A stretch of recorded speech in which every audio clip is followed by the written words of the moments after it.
the private security camera programs so that our residents can access these programs, making sure it's a standalone offense to discharge a firearm in the public, ensuring that our police officers are empowered to engage in a vehicular pursuit if there are public safety dictates that they must, and making sure that if somebody has an ankle monitor, for example, and is out on free trial, that if they go out and commit another crime, that location information is admissible in court. These are just some of the provisions in the emergency package, but we believe, working in partnership with the mayor, with my council colleagues, with our law enforcement partners, that they will make a difference this summer in driving down crime and violence. And I think it's important that we recognize that everybody in government right now is working together on this. This is an emergency. We all are recognizing the importance of pursuing it as an emergency, and I'm hopeful that we'll be able to get this emergency package passed tomorrow so that we can see a reduction in crime this summer and keep working on our larger comprehensive goals around preventing violence, driving down violence, and ending cycles of violence. So happy to answer any questions folks may have once we get there, but thank you again, Muriel Bowser, and all of our colleagues for working so collaboratively in this process so we can get something passed that will make a meaningful difference tomorrow. Thank you. In homicides year to date. And why do I say that? It's because while we are taking this action tomorrow, that I too hope will help drive down the violence that we're seeing across the city, there are bright spots that we can learn from and I hope scale across the city. I also just want to note that tomorrow's legislative meeting, where I'm hopeful that the emergency will pass, is only one necessary step to turning around the violence that we're seeing play out in our streets. It will take the council working closely with the executive, as well as when cases reach the courts, charges and indictments coming down, and people being held accountable for the harm that they cause. So again, I want to thank the mayor for partnering with the council here. I want to thank Council Member Pinto for her leadership in making sure that the emergency not only addresses the violence that we're seeing, but also reflects the concerns of our colleagues. And I too look forward to answering any questions you may have, and I'm hopeful that we'll continue to see progress in Ward 5. Thank you. Start with the press, and then I'll make time for community questions. Right here. Peace and blessings. This is for Council Member Parker. If you can just, sir, elaborate on the kinks and whatever issues were being hammered out this weekend as it relates to the emergency legislation. I will let Councilmember Pinto speak to more of the specifics. I would say for me, Councilmember Pinto, were there concrete changes to the bill than what was introduced that resulted from that, or was there agreement that the bill is the right note to be on? My hope is that there will be no amendments to the bill tomorrow. What we circulated around 11:30 a.m. Is the final version that I think is in the right place, and that reflects a few of the changes that I just went over around the most violent offenses, as well as the not requiring a judge to issue a written opinion as to why they made the decision. Yeah, hi, Peter Summer. I'm with Capital Intelligence Group, and I'm a fourth generation resident of Ward 5 in Brookland. The first part is, why isn't the U.S. Attorney Matthew Graves at these meetings? He's our federal prosecutor. Can we have him come with us when we talk about safety? A lot of this stuff are federal crimes. And the second is, a lot of the violence we have is caused by housing instability. We have being pushed on a 310 condo unit right here in front of Turkey Thicket, the Brookland lanes, and the developer only stopped after there was like grassroots protests by individuals. They were just pushing this development with no neighborhood notification, violation of DOB and law. And it's going to be 320. You have Turkey Thicket. This is the center of our community. You have the Brookland Middle School where President Biden and Kamala Harris visited, and nobody wants this new condo here right on our doorstep. And it took, next door and going on social media to start. I'm not quite sure I get the nexus that you're talking about, but it's just the corruption in housing development. We're seeing all this, it's like, Okay, they're going, we're talking about safety. I'm happy to But have somebody talk to you about the development. it's the same thing. And Graves, having Graves here? We typically, we sometimes invite the U.S. Attorney to our press conferences, and likewise when he hosts press conferences, he frequently invites MPD. I think you were together last week, in fact, and we do invite him from time to time. Yes, Mark. So earlier, and I quote, "You can get away with murder in this city."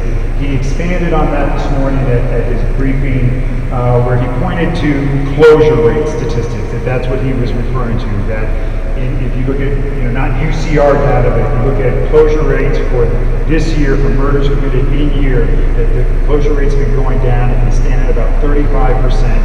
And so he's saying, most of the people are getting away with murder in DC. Just your comments both on the chiefs on the closure rate for homicides, but then the fact that the chairman of the council who went on Capitol Hill and said that there's no crime crisis is now saying you can get away with murder in this city. I'm not going to pay too much attention to asinine statements, but I am watching what he does. And tomorrow he needs to go in the chamber and vote for Brooke Pinto's emergency without amendment. If he's concerned about crime, as we all are, we need to make sure when the police say we need more police, you don't defund them. When the police say they need certain policies and procedures to hold people accountable, you support them. So I'm not going to pay attention to a Friday night. I'm going to give him the benefit of the doubt. Maybe it was after a late dinner or something. But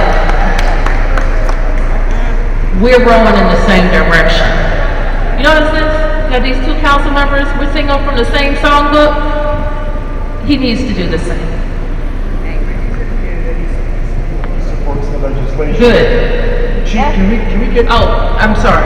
Back to your point. I'm actually going to ask Deputy Mayor Pia to talk about just where MPD is, but I gave that kind of intro because all of the things that it takes for our police to solve crimes, and you're not going to hear me say that we don't want every person who uses a gun convicted, period. Every person who uses a gun should be convicted. If you're even carrying a gun that you shouldn't have, there should be justice. And so that's what we talk about every single day. And we work very hard on making sure all of the pieces are in place to do exactly that. Let me ask Deputy Mayor to talk about where MPD is. Deputy Mayor, you came out pretty firmly against that the other day. I'm wondering if it passes tomorrow, will you veto that? Will you let it go into effect without your signature, or what will you do if the council passes that? And I'd like to ask the two council members how they plan to vote tomorrow. Sure. So, first of all, the Inspector General already has the ability to investigate, so I don't know why an emergency is necessary to give the Inspector General the authority to investigate. That's the whole purpose of the Inspector General's office. So I don't know that the legislation is necessary. And so then I go to, if it's not really actually necessary or practically necessary, is it just politically expedient for some members of the council? And if the answer to that is yes, I would not be likely to support it. I think you know, and I think everybody knows, that I sent over to the Inspector General weeks ago now a letter asking him to address those things that the MOC found were outside of their scope for a sexual harassment investigation. So the bottom line here is this: the MOC's investigation, and all the members say they think it's credible. The MOC is I think 30+ year lawyer for the district. Okay? He's been doing this for 30 years, before me, before the AGs, before all of that. And his office issued a report that substantiated the chief claims of the complainant. So I'm not really sure what else you're going to have an investigator look into. The claim was made for sexual harassment, that it was substantiated. The person who is responsible is no longer with the government. So I don't know what else the investigators, but I trust that the Inspector General will do his job and find out anything that wasn't covered by the MOC. I don't know that telling him, which I'm not really sure the council can make him do anyway, to hire somebody to pay them astronomical amounts of money to come to the same conclusions. But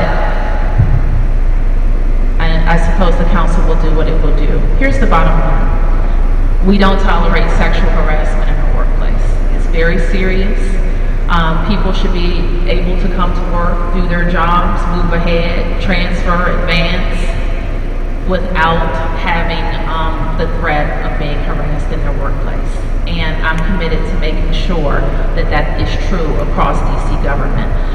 It should also be true for the agencies that don't report to the mayor, like the council, like the AG, like the IG, everybody across DC government should have that expectation. I appreciate that answer, but I'm not sure if you answered my question. Will you veto the masses? I won't veto it. You're allowed to. You won't veto it, I appreciate that. Can I ask the council members to vote tomorrow on those? Thank you.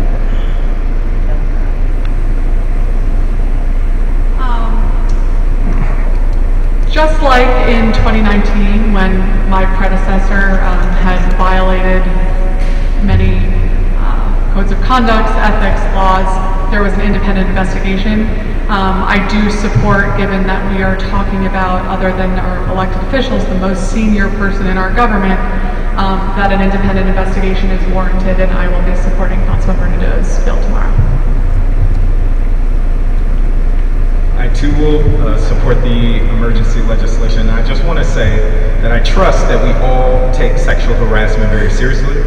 And so in this case, it's not just a matter of bringing justice for the women who have accused among the highest ranking government officials of sexual harassment, but it's also giving the appearance that this case was investigated thoroughly, fairly, in order to bring about safety for future women that may want to bring such a claim. And so I think it's not a matter of price tag here, but it's around safety and making sure justice is brought in this case. And I want to applaud Councilmember Nadeau for pushing this forward. So, not to beat a dead horse, but perhaps we are beating a dead horse. And I want to be clear about appearances. A claim was made to me. Within 10 days, there was resolution and investigation happening in this case.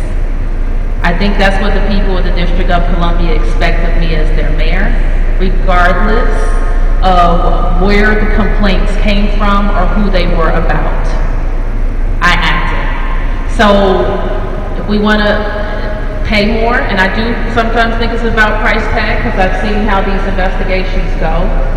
But more than that, if we want to have our employees endure another investigation to not get a different result, then, you know, that's the decision for the council. Anything else? Yes.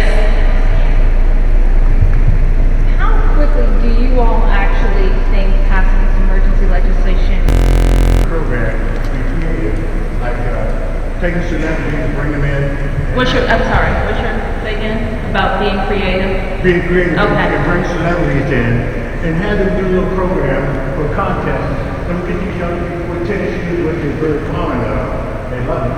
And maybe get them off the street and come to these places to do that. What shows that we do, like creating a hip hop recording studio and one of these things, and bring them in. At least you know where they at, and have kind of control of it.